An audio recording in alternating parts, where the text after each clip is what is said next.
Magandang hapon sa inyong lahat. Ito po si Herbert Curia, author-promoter ng Human Rights Promotion. Ang boses ng Human Rights Promotion. Sa malayang demokrasyang ito kakibat ang ating pananalig sa ating banal na Panginoon Diyos, banal na Panginoon Kristo, at gabay ng kaliwanagan ni Banal na Santa Maria mula sa isyong ating nakalap at magbabantay sa mabuting pamamahala, patas na hustisya at karapatang pantao. Ang hinggil sa issue ng PBBM Agri-Puhunan and Pantawid Program. Ang Administrasyong Marcos ay naglunsad ng pamamahala para sa mga farmers o magsasaka na ang layon ay matulungan sila sa kanilang pagsasaka, partikular doon sa Mindanao. So ang programang ito ay layo na mapautang ng puhunan sa mababang interes ang ating magsasaka at mabigyan ng ayuda sa loob ng 4 na buwan sa halagang 8,000. Yun yung ating tinunghayang issue at topic ngayon na programa ng ating Administrasyong Marcos na matulungan yung mga magsasaka, partikular doon sa Mindanao na naglunsad sila ng agri-puhunan at pantawid program para doon sa ating maralitang magsasaka na nangangailangan ng mga tulong pinansyal para doon sa kanilang pagsasaka o yung ilang lupain na kanilang sinasaka. So ito yung kanilang programa ngayon. So ang ating pamahalaan ay nagbigay din ng mga pangangailangan sa pagsasaka, kagaya ng makinarya at iba't ibang mga kagamitan para sila ay makapagpaunlad ng lubos o makatulong doon sa kanilang pagsasaka. Yan, kagaya ng mga machineries, yung mga pang-araro, yan, mga ganyan. So, nagbigay sila ng ganyan. So upang malubos at lumago ang kanilang pag-aani o produksyon sa agrikultura, ang magsasaka ay kanilang may ibenta rin ang kanilang ani sa NFA at accredited cooperative. So yun. So yung ating magsasaka ay yung ani nila ay direktang pwede nilang maibenta doon sa NFA, National Food Authority, at accredited nilang mga kooperatiba na kapag naani na nila, doon na nila rektang ibebenta. So mayroon silang output agad na pagbebentahan. Kaya yung ating magsasaka ay binigyan ng magaan na kanilang kabuhayan sa pagsasaka at sila ay makatulong doon sa ating food supplies at sila ay makapamuhay na maayos. So with this government program. So nais na may paramdam ng ating Pangulong Marcos sa ating kababayang magsasaka, partikular nga dito sa Mindanao, na napagapay nila ang pamahalaan sa kanilang pamumuhay. So, with this program, so pinararamdam ng Administrasyong Marcos na kagapay ng magsasaka o ng lipunang Pilipino yung ating pamahalaan sa pamumuhay. So ngayon ang Human Rights Promotion ay maring sumusuporta sa mabuting pamamahala, patas na hustisya at karapatang pantao. Sa isyong ito ng pagtulong ng pamahalaan sa mga magsasaka sa Mindanao o particular sa Mindanao na mabigyan sila ng puhunan through low rate interest loan at may ayuda pa na pinansya ay ating sinusuportahan. Yung programang ito ng ating Pangulong Marcos sa kanyang bagong Pilipinas at naway maging matagumpay ang kanyang programang ito upang ang kabuhayan ng magsasaka ay umunlad at makatulong sila sa ating food supplies or production. So yan. Sana itong kanyang programang ito ay makatulong ng lubos sa ating mga magsasaka na nangangailangan ng financial support or tulong para makapagpaunlad sila doon sa kanilang mga sakahan na sila ay makautang ng certain amount para makadagdag po na doon sa pagbili ng mga binhi at pagpapalaki o pagpoproseso ng kanilang mga pananim hanggang sa ito ay maani at mayroon pa silang direct na mapagbebentahan sa NFA ng kanilang mga saka gaya ng palay halimbawa. So mayroon pang pantawid program na kung saan ay may 8,000 monthly natatanggapin yung mga benepisyaryo na magsasaka para matulungan sila dun sa kanilang mga pagsasaka. So magandang bagay ito for 4 months para dun sa kanilang pagsasaka, ano man yung kanilang sasakahin. So makatutulong yan para sa kanilang pamumuhay at tuloy-tuloy na sila ay magkaroon ng continuous na kabuhayan sa kanilang pagsasaka.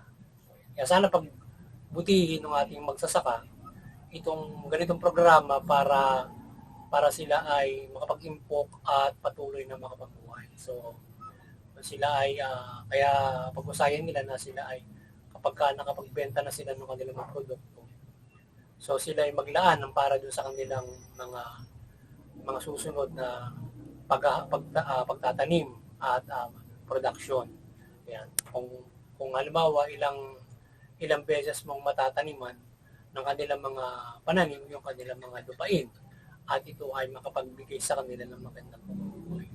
So yun, halimbawa magkano yung pwede nilang kitain from their harvest doon sa lupa na kanilang sinasaka, maaaring hindi kanilang pag-aari na or ito ay yung nakapalo pa rin doon sa halimbawa binibigay ng pamahalaan para sa magsasaka. So napakagandang programa kung gano'n yung mangyayari na sila binigyan na ng lupa, makakautang pa sila ng puhunan para sa pagtatanim, mayroon pang tawid program pa. So kanilang pag-usayin ang ginagawa ng pamahalaan na ito na sila ay matulungan at makapamuhay na maayos. So yung mga magsasakang sapat lamang ang lupang sinasaka para makapamuhay at umasa rin sa tulong ng pamahalaan ay malaking bagay itong programang ito ng ating pamahalaan at iba't ibang farmers assistance in this status. Yung mga magsasaka natin na yung lupang sinasaka nila para makapamuhay ay na umaasa pa rin ng tulong ng pamahalaan. So kanilang malaking bagay itong ginagawa ng pamahalaan ito. Lalong-lalo na yung nabigyan ng benepisyaryo doon sa lupang ibinibigay ng pamahalaan. Nabigyan ka ng 1 hektarya, kalahating hektarya. Tapos mayroon ka pang tulong na ganyan.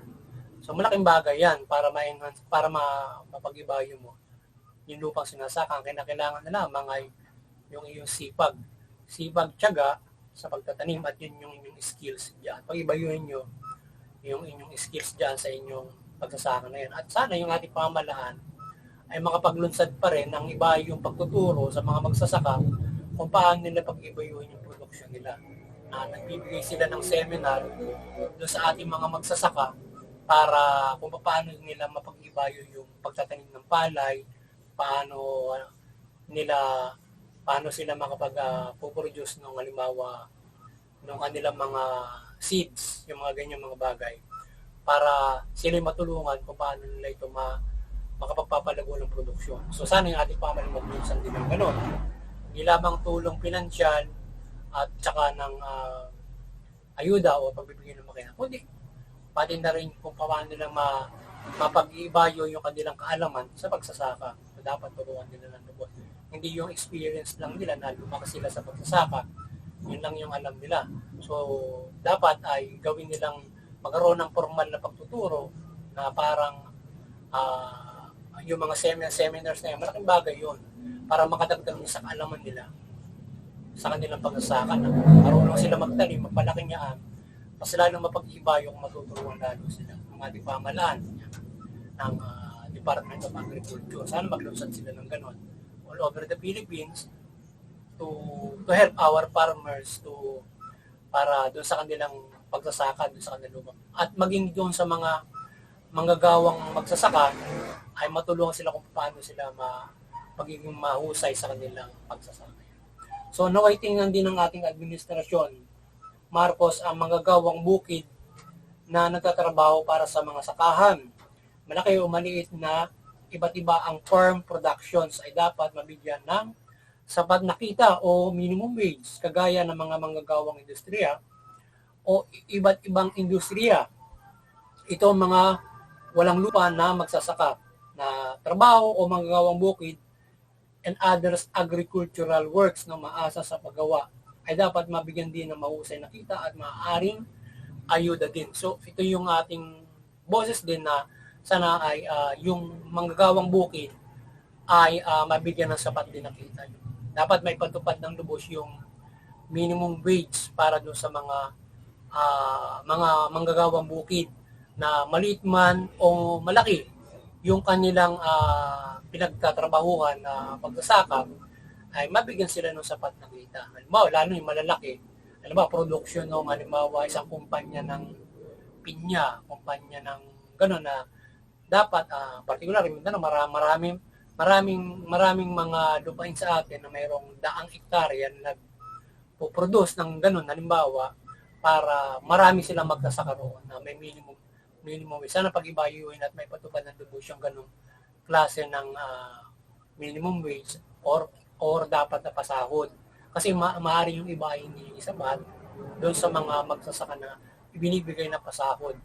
Halimbawa doon sa mga kagaya sa asokarera, yung mga manggagawa ng tubuhan para sa mga pag-asukal na ganyan. So dapat minimum wage ang mga ganyan na pasahod, hindi yung mababa sa minimum wage. 'Di ba? At maging yung maliit na mga manggagawang bukid, dapat sila ay makapagpasahod din na maayos para sila ay mamuhay rin ng mabuti. Aside from doon sa may mga lupang maliliit na talagang minana nila or ito ay ini-award ng pamahalaan sa kanila, ay yung tulong naman itong ating pamahalaan para sa kanilang pagsasaka, na sila marunong magsaka from that farmland na ibinibigay sa kanila. So yun yung usual na yung ibang magsasaka na mayroong lupain na sila na mismo yung nagsasaka. Meron naman kasi na mayroong mga lupain na ipinasasaka sa iba so dapat ay magkaroon ng halimbawa kung trabahador, minimum wage yung maibibigay nila or may mahusay. Yung iba kasi ay nagkukontrata yan eh. Halimbawa, magtatanim ka at sa may-ari yung seed, ikaw nang bahala magpalaki niyan. So ganito yung magiging hati mo. May mga ganun kasing mga kontrata sa mga ganyang magsasaka. But iba yung talagang halimbawa minimum wage na ibibigay mo para kung ikaw ay isang trabahador nila. Lalo na doon sa malalaki. Usually sa malalaki yun. Pero doon sa maliliit, usually hindi masyadong napagtutuunan kung paano yung pagbibigay ng sahod doon sa hindi umaabot doon sa ganang malalaki ng mga sakahan o mga production. Halimbawa, yung kagaya ng iba-ibang agricultural na mga saka, pwede rin sa palay, pwedeng sa ibang agri na produksyon. Pwede rin sa production, halimbawa naman iba namang agri, halimbawa sa pagkakaroon ng sa karagatan or iba't ibang mga agri production. So dapat mayroong mahusay na kita at ibinibigay ang pamahalaan na panuntunan diyan. So yun, ang kaliwanagan ng ating Banal na Santa Maria ay magliwanag sa mga magsasaka at sila ay magabayan sa kanilang pamumuhay at pagkalooban ng pagpapala. Sana yung ating magsasaka magabayan ng Banal na Santa Maria, sila ay magkaroon ng katatagan at katiyagaan sa kanilang pamumuhay at sila ay patuloy na mabigyan ng biyaya sa kanilang pamumuhay at pagsikapan ng ating mga magsasaka ang kanilang pamumuhay at kanilang pag-abayuhin ng kanilang kasipagan at kaalaman sa para yan ay maging kabuhayan na maayos nila, magkaroon silang mahusay na produksyon. So sa ibang nakalat na balita naman ay nakikisa tayo sa pagdiriwang ng Araw ng Kagitingan o Day of Valor at nagpupugay tayo at nagpapasalamat sa kanilang sakripisyo sa kagitingan to defend our nation and sovereignty ng panahon ng Hapon. So ang patuloy na pagpaparangal sa kanila ay dapat natin tanawin ito sa kanila. Mabuhay ang ating mga bayani ng panahon ng Hapon at ang lipunang Pilipino. So yan. So yung araw na kagitingan, last Wednesday yata yun. So tayo ay nakikisa dyan sa pagdiriwang at patuloy na paggunita sa kanilang kagitingan niya. So mabuhay ang ating mga hero ng panahon ng Hapon at nagsakripisyo ng buhay dyan. At maliban dyan ay happy Palm Sunday ngayon at Happy Holy Week. So sana ay sa ating karapatan, sa ating reliyon, so pagpatuloy ating sa praktika ang ating pananampalataya, ating hikayat natin na makisa ang ibang mga reliyon at mga hindi nananampalataya na tunghayan itong pananampalatayang Kristiyano sa ating Panginoon Diyos mula Panginoon sa Kristo dito sa paggunita ng pinagkaloob na kaligtasan ng Panginoon Diyos sa pamamagitan ng sa sakripisyo ng Panginoon sa Kristo na tayo ay siya ay nagsakripisyo para tayo ay bigyan ng kaligtasan sa ating utubusin tayo sa ating pagkakasala o nagdulot ng kamatayan sa mga tao at binigyan tayo ng bagong buhay at panibagong buhay at pag-asa para sa ating kaligtasan espiritu. So yun. So sana ay ngayong darating na linggo ay ito ay Holy Week na. So tayo ay makipagnilay diyan sa panahon na yan. So muli, maliwanagan ang sambayan ng Pilipino, maging ang buong mundo. At yung pamahalaan at mamayang Pilipino ay yung pamahalaan ay sumunod, magpairal ng mabuting pamahala, patas na hustisya at karapatang pantao. Yan. At iwasan yung pang-aabuso, karahasan, pang-api o pang-abuso at katiwalian. Korupsyon. At sa halip ay mamahala sila ng mabuting matubig. Yung mamamayan naman ay iwasan yung paglabag sa batas, paglaban sa pamahalaan. Bagkus, suportahan yung pamahalaan sa mabuting pamamahala, pagpapairal ng patas na hustisya at karapatang pantao. Sa gayon, makapamumuhay tayo ng mapayapa, maunlad, at higit sa lahat, makapananampalataya tayo ng sa ating banal na Panginoon Diyos, mula Panginoon sa Kristo, o sino man yung ating pinaniniwalaan. Muli, magandang hapon sa inyo lahat at God bless you. Sana nakapagsabaw sa naman ng human rights promotion sa aling ito hinggil sa karapatang pantao na ating tinunghayang ito. Magandang hapon sa inyo lahat.